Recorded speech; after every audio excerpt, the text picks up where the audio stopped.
My guy, Jerry Martin. What's good, Jerry? What's up, man? I'm doing all right. What you got going on in the gym today? Just get my brother ready for next week, November 20th, 2300 Arena.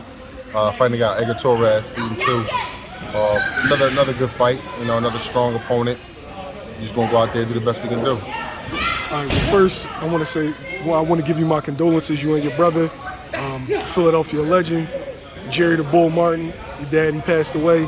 I was just watching some clips when he went to Rahway Prison, and spectacular knockout. Yeah, man. Thank you. Yeah, my pop he just passed November 4th. But my brother's staying focused, and he dedicated this one to my dad. My dad had some amazing fights. #1 ranked light heavyweight in the world. He fought 3 times for the world title. He fought for the WBC twice and the WBA once. Legend in Philadelphia.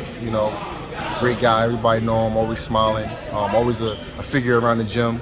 With his son being one of the top young prospects coming out of Philadelphia and being a top amateur coming out of Philadelphia. So he was always a staple in the city of Philadelphia gyms. So yeah, man. Yo, if you want to look up fighting the best in a dictionary, it's your pop. Yeah, he fought everybody. He fought Matthew Saad Muhammad, Dwight Muhammad Kwawi, Eddie Mustafa Muhammad. He fought James Scott in Rahway Prison, which you just mentioned, which was a great fight.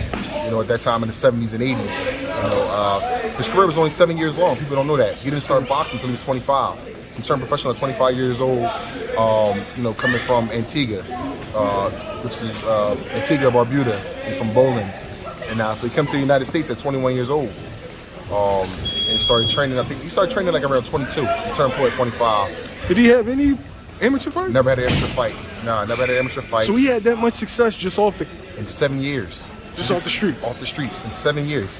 He like I say, he turned professional at 25. He retired at the age of 32 years old with a record of 25 wins, 17 knockouts, and 7 losses. But losses against the best? The best of the best.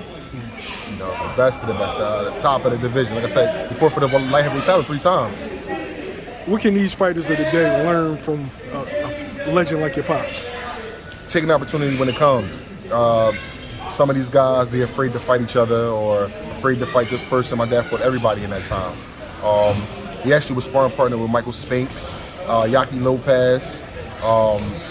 So that's what gave him his start. He said he figured like, I'm boxing all these great champions. Why not go out there and just take a chance and fight? And I think that's what some of these young kids lack. They're afraid to take a chance. And if you want to be on that next level, you got to take chances. And I proved it. I've done it with my brother. It's not something that I just say. It's something that I also live by. As a matter of fact, I was going to translate into that.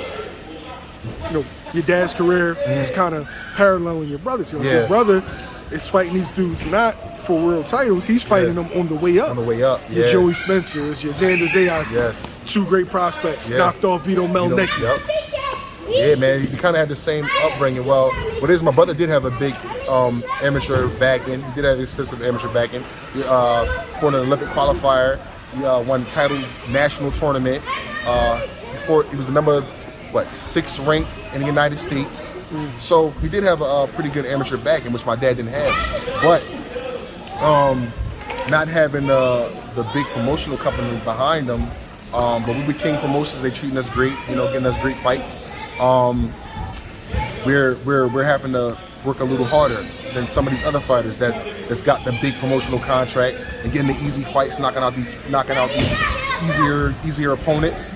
But you see what happened when they fight us. They're not able to do that. When you fight against a real fighter, they're having trouble with us, and that's where it differs at. What can we expect from James this next fight?